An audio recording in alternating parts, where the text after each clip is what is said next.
Security forces نے بلوچستان کے ضلع شیرانی میں انٹیلیجنس بیسڈ آپریشن کے دوران بھارتی حمایت یافتہ 7 دہشت گردوں کو ہلاک کر دیا۔ پاک فوج کے شعبہ تعلقات عامہ ISPR کے مطابق آپریشن خفیہ اطلاع پر کیا گیا، جس میں دہشت گرد گروہ فتنۃ الخارج سے تعلق رکھنے والے عناصر نشانہ بنے۔ کارروائی کے دوران دہشت گردوں کے قبضے سے بھاری مقدار میں اسلحہ، گولہ بارود اور دھماکہ خیز مواد برآمد کیا گیا۔ ISPR کے مطابق پاکستان کے سیکیورٹی فورسز ملک کو دہشت گردی کی لعنت سے مکمل طور پر پاک کرنے کے لیے پرعزم ہیں اور اسی کارروائیاں جاری رہیں گی۔ اس سے قبل بھی بلوچستان میں سیکیورٹی فورسز کی مختلف کارروائیوں میں بھارتی سپانسرڈ 18 دہشت گرد ہلاک کیے گئے تھے، جن میں سے کوئٹہ کے نواح میں سیکیورٹی فورسز کے مشترکہ آپریشن میں 10 دہشت گرد مارے گئے اور ضلع شیرانی میں سیکیورٹی فورسز کی کارروائی کے دوران 8 دہشت گرد ہلاک ہوئے۔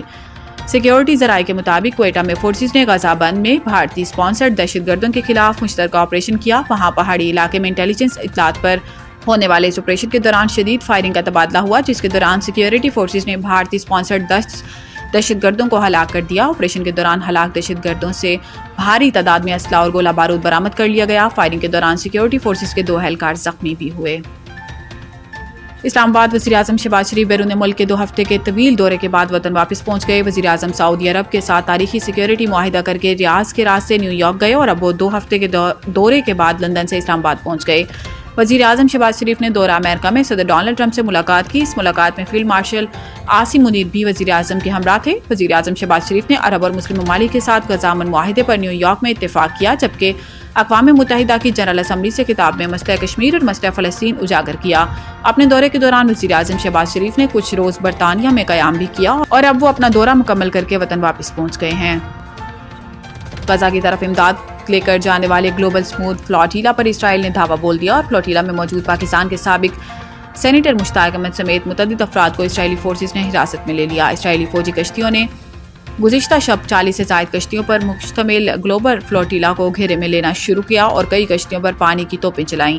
غزہ کے قحط زدہ عوام کے لیے امداد لے جانے والے اس فلاٹیلا پر پاکستان کے سابق سینیٹر مشتاق احمد اور عالمی شہرت یافتہ سماجی رہنما گریٹا تھنبرگ سمیت 500 کے قریب افراد سوار ہیں۔ اسرائیلی وزارت خارجہ کے مطابق فلاٹیلا میں موجود تمام کشتیوں کو اسرائیلی فوج نے قبضے میں لے لیا اور فلاٹیلا میں موجود تمام افراد کو اسرائیل منتقل کیا جا رہا ہے، جہاں سے انہیں یورپ ڈپورٹ کیا جائے گا۔ اسرائیلی وزارت خارجہ کا کہنا ہے کہ فلاٹیلا کی صرف ایک کشتی کافی فاصلے پر موجود ہے، وہ کشتی اگر قریب آئی تو اسے بھی روک لیا جائے گا۔ پاک فلسطین فورم کی جانب سے سوشل میڈیا پر یہ دعویٰ کیا گیا ہے کہ سابق سینیٹر مشتاق احمد خان کو قابض اسرائیلی فورسز نے حراست میں لے لیا۔ پاک فلسطین فورم نے مشتاق احمد خان اور گلوبل سموتھ فلاٹیلا پر موجود دیگر افراد کی گرفتاری کے خلاف نیشنل پریس کلب اسلام آباد پر دھرنے کا اعلان بھی کیا ہے۔ واشنگٹن حماس کے غیر مسلح ہونے سے انکار کے بعد امیر قطر شیخ تمیم بن حمد ثانی نے امریکی صدر ڈونلڈ ٹرمپ سے فون پر رابطہ کر کے غزہ جنگ بندی منصوبے پر تبادلہ خیال کیا۔ ترجمان وائٹ ہاؤس کیرولین ایلیوٹ نے بات چیت کی تفصیل بتانے سے گریز کرتے ہوئے کہا کہ بات چیت حساس ہے، بتائی نہیں جا سکتی۔ وائٹ ہاؤس ترجمان نے حماس کی جانب سے منصوبہ منظور ہونے کی امید بھی ظاہر کی۔ کیرولین ایلیوٹ نے کہا کہ صدر ٹرمپ حماس کو منصوبے پر غور کے لیے ڈیڈ لائن مقرر کریں گے۔ خیال رہے کہ اس سے پہلے امریکی صدر ڈونلڈ ٹرمپ نے منگل کے روز حماس کو 3-4 روز میں جواب دینے کا کہا تھا۔ برطانوی میڈیا کے مطابق حماس ممکنہ طور پر ٹرمپ کا منصوبہ مسترد کر دے گی۔ گزشتہ روز فرانسیسی خبر ایجنسی نے خبر دی تھی کہ قطر میں مصر، ترکیہ اور قطر کے حکام سے ملاقات میں حماس کے ایک دھڑے نے غیر مسلح ہونے سے انکار کیا، جبکہ دوسرا دھڑا ٹرمپ کی جنگ بندی ضمانت پر امن منصوبہ ماننے پر تیار ہے۔ دوسری جانب مصر کے وزیر خارجہ بدر عبدالعاطی نے کہا کہ حماس کو جنگ بندی کی امریکی تجاویز پر قائل کرنے کی کوشش کر رہے ہیں۔ ہماری حماس سے ملاقات ہو رہی ہے، قطر اور ترکیہ کے ساتھ مل کر کوشش کر رہے ہیں حماس تجاویز کا مثبت جواب دے۔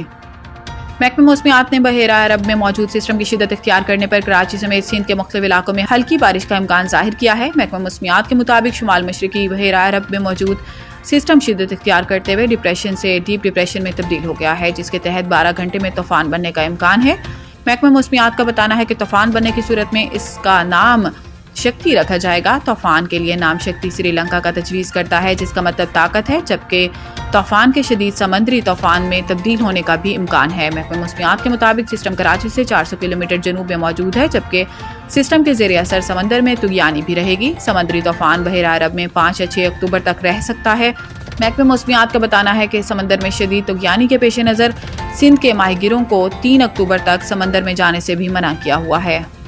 ICC ویمن ورلڈ کپ میں بنگلہ دیش اور پاکستان کے میچ کے دوران کمنٹیٹر ثنا میر کی جانب سے آزاد کشمیر سے تعلق رکھنے والی پاکستانی کرکٹر کا تعارف کرانا بھارت کو ایک آنکھ نہ بھایا۔ ویمن ورلڈ کپ میں بنگلہ دیش اور پاکستان کے میچ کے دوران کمنٹیٹر ثنا میر نے کہا تھا کہ پاکستانی ٹیم میں شامل تنالیہ پرویز کا تعلق آزاد کشمیر سے ہے۔ کمنٹری کے دوران ثنا میر کا آزاد کشمیر کہنا بھارتیوں کو ایک آنکھ نہ بھایا، جس کے بعد بھارت میں ثنا میر کے خلاف پروپیگنڈا اور نفرت انگیز مہم شروع کر دی گئی ہے۔ تاہم اب سابق کرکٹر اور کمنٹیٹر ثنا میر کی جانب سے اپنے خلاف چلنے والے پروپیگنڈے پر بیان سامنے آیا ہے۔ سوشل میڈیا پر جاری بیان میں انہوں نے کہا کہ افسوس کی بات ہے کہ اس معاملے پر عوامی سطح پر وضاحت دینا پڑ رہی ہے۔ تاہم بطور کمنٹیٹر یہ ہماری کہانی بیان کرنے کا حصہ ہے کہ کھلاڑی کہاں سے آتے ہیں۔ دو اور ریجنوں سے تعلق رکھنے والے کھلاڑیوں کا بھی ذکر کیا۔ یہ افسوسناک ہے کہ معاملات کو بڑھا کر پیش کیا جا رہا ہے۔ سابق کرکٹر نے لکھا، اس معاملے کو سیاسی رنگ نہ دیا جائے، کھیلوں سے وابستہ افراد کو غیر ضروری دباؤ کا سامنا کرنا پڑ رہا ہے۔